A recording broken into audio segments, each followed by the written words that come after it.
Most people think government tax income because it feels fair. You work, you earn money, you pay tax. Simple.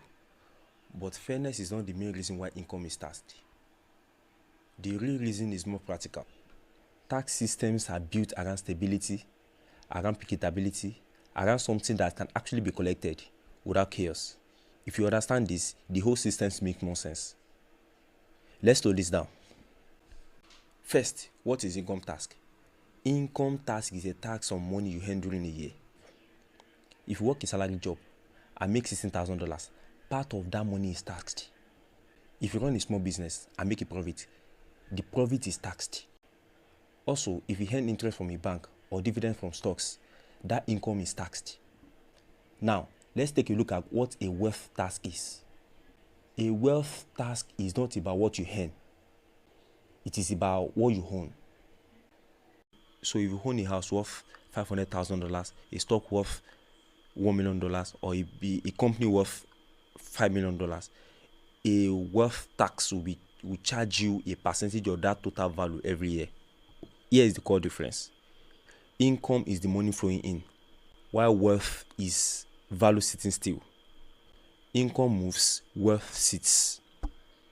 So the difference changes everything. Now let's talk about a basic question. Why does a government need taxes? Because it has bills every month.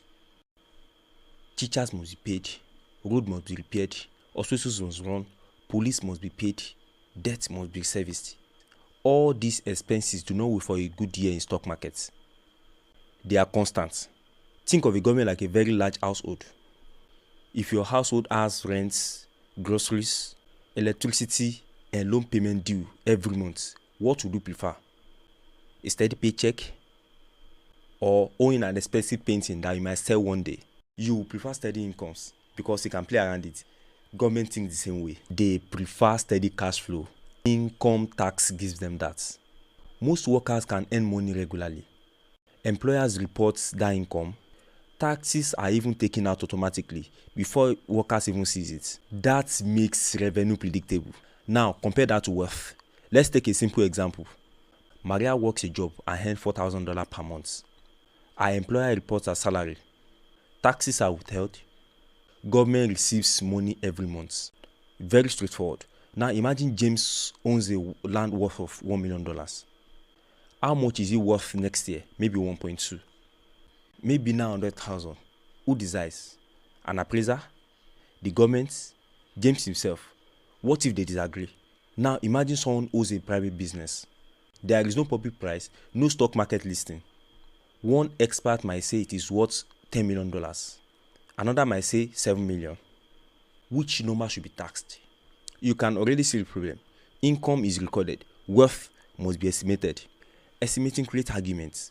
Arguments create delay. Delay creates uncertainty. Now, let's talk about something called liquidity. Do not worry about the word. It simply means how easily can you turn something into cash. Money in your bank account is liquid. A house is not. If most of your wealth is in your home and the government says you hold tax on its value, you cannot break a piece of your wall and mail it in. Obviously, you need to sell the house or borrow against it. Now, imagine someone whose wealth is in a family business. On paper, it might be worth $10 million. But that does not mean they have $10 million in cash sitting around. If the tax is 2% of wealth, that is $200,000 every year. Where does that money come from? Maybe profits are low that year. Maybe the business is growing but not generating cash yet. They might have to sell part of the company or take on debt. That creates pressure. Now think about market swings. Stock prices goes up, they also goes down. Real estate prices goes up, then something falls. If the government depends on heavily taxing wealth values, what happens during a market crash?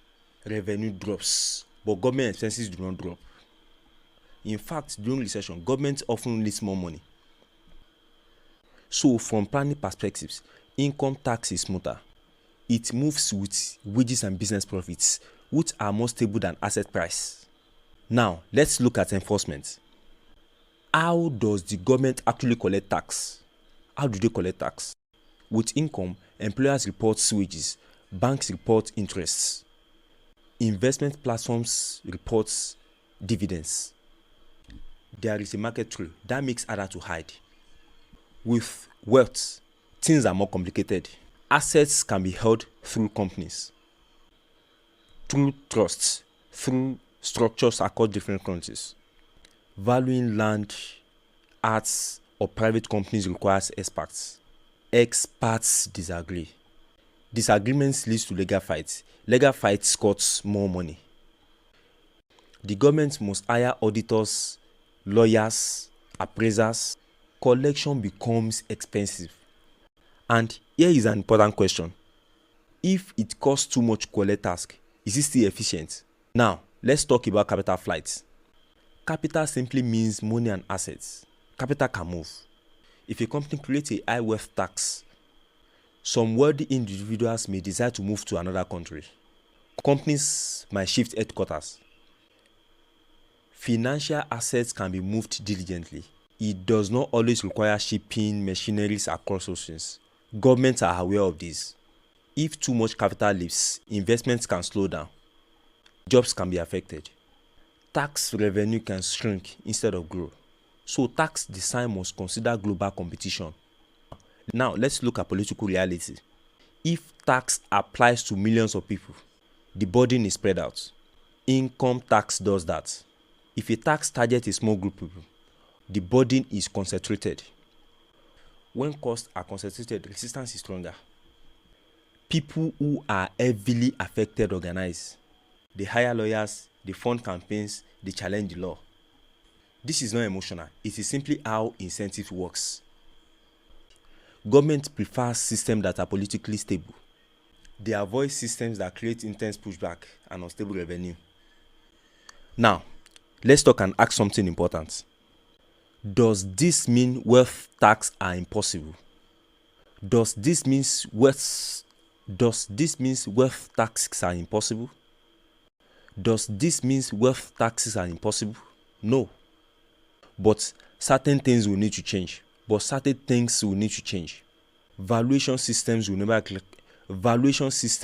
never be clearer and more accepted. Valuation systems will need to be clearer and more accepted.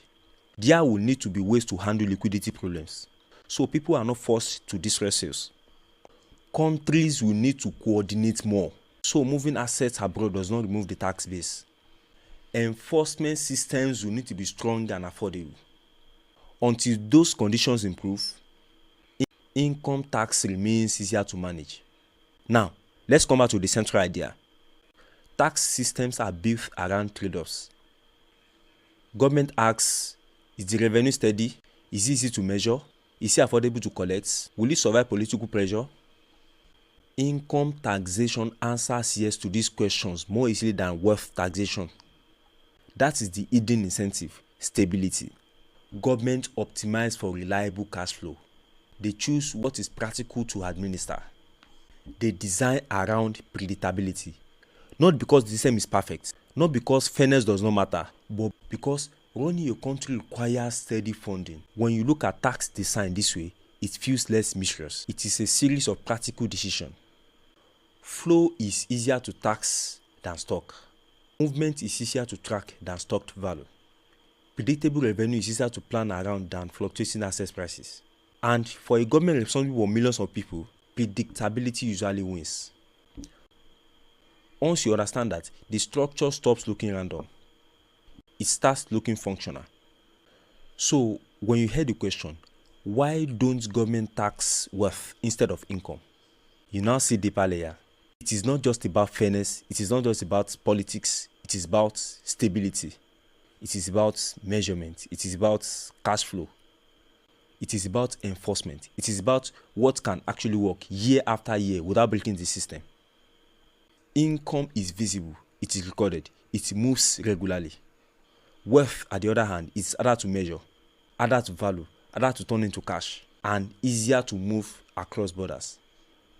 So government design around what is steady, what is trackable, and what keeps the lights on. That does not mean the system is perfect, and does not mean it will never change.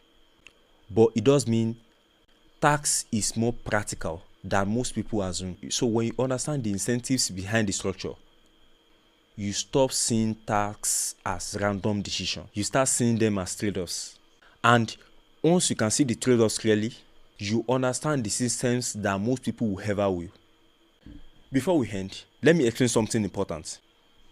This channel is not about politics, it is not about outrage, and it's not about telling you what to think. It is about understanding systems. Every system has incentives behind it. Tax systems, corporate structures, education models, workplace rules, even everyday products you use. Most of the time, we see the surface, we see the rules. If you understand this breakdown, slow, logical, and practical, then like and subscribe.